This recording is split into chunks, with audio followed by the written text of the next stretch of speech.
আজকে আমরা নিজেদের গাছের কলার মোচড়া পেরে সেটাকে ভাজি করে খেলাম। হ্যালো এভরিওয়ান, আসসালামু আলাইকুম, সবাইকে ওয়েলকাম করছি আমার নতুন একটি ভিডিওতে। সো আজকের ভিডিওতে দেখাবো তোমাদেরকে কিভাবে কলার মোচড়া ভাজি করে খাওয়া যায় কিংবা বেটেও খাওয়া যায়। সো এখানে দেখো ফার্স্টে আমাদের গাছ থেকে কলার মোচড়াগুলো কেটে নিচ্ছিল। এগুলো ছোট মোচড়া, এগুলো আমরা খাবো না। সো এখানে বড় যে মোচড়াটা আছে সেটা আমরা নিব এবং এটার এই যে ফুলের মতো জিনিসটা তোমরা দেখতে পাচ্ছ, এটাকে পাটে পাটে খুলে তারপরে ওই জিনিসটাকে ভাজি করা হবে। সো এখানে দেখো আরও কিছু গাছের মোচড়া ছিল, ওগুলো আব্বু কেটে নিচ্ছিল, বাট ওইগুলো আমরা ইউজ করব না, ওগুলো আমরা রান্না করব না। এই মোচটাটাই আমরা রান্না করব। দেখো মোচটাটা দেখতে কত সুন্দর লাগতেছে অ্যান্ড লোভনীয় লাগতেছে।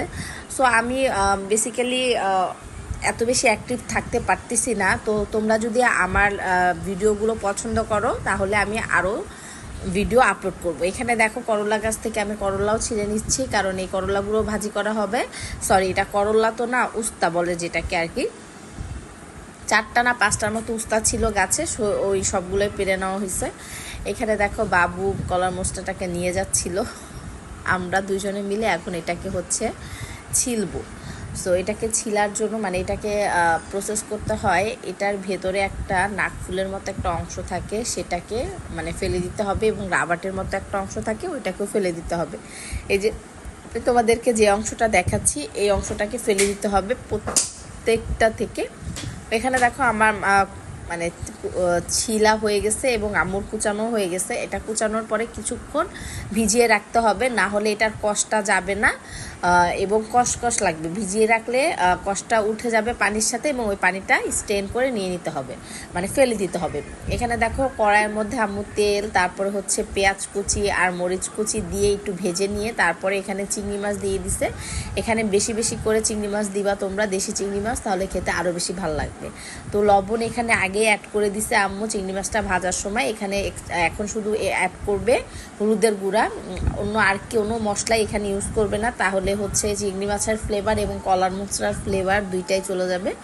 সো এখানে দেখো একটু হলুদের গুঁড়া আম্মু অ্যাড করে দিচ্ছে যাতে কালারটা সুন্দর আসে। তোমরা যদি হলুদের গুঁড়া না দিতে পারো, বাট হলুদের গুঁড়া দিলে যেহেতু কলা রান্না করতেছি কালচে হবে না, কালারটা সুন্দর থাকবে, এই জন্য হলুদের গুঁড়াটা দেওয়াটা ভালো। তারপরে দেখো মাছগুলোকে ভালোভাবে ভেজে নিতে হবে। আমি কোনো রেসিপি ভিডিও বানাচ্ছি না, আজকে আমরা এই রেসিপিটা বানাচ্ছি। কলার মোচড়া আমরা খাই, আমরা পছন্দ করি, আজকে রান্না হচ্ছে, এজন্য ভাবলাম তোমাদের সাথে ইউনিক এই ভিডিওটা শেয়ার করি। এখানে দেখো কলার মোচড়াগুলো একদম কুচি কুচি করে কেটে নিচ্ছে। এই মোচড়াটা এখন আমি চিংড়ি মাছের মধ্যে দিয়ে দিছি এবং এখন এটাকে ভালোভাবে রান্না করতে হবে যতক্ষণ পর্যন্ত সিদ্ধ না হয়ে যাচ্ছে এবং ভাজা ভাজা না হচ্ছে।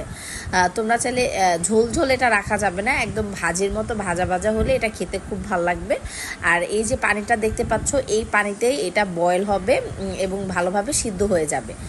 সো দেখো এখানে আমি এই জিনিসটা দেওয়ার পরে বেশিক্ষণ আর নাড়বো না, কজ হচ্ছে পানির মধ্যে এই মশলাটাকে আমি সিদ্ধ হওয়ার জন্য সময় দিব, জাস্ট জাল করব।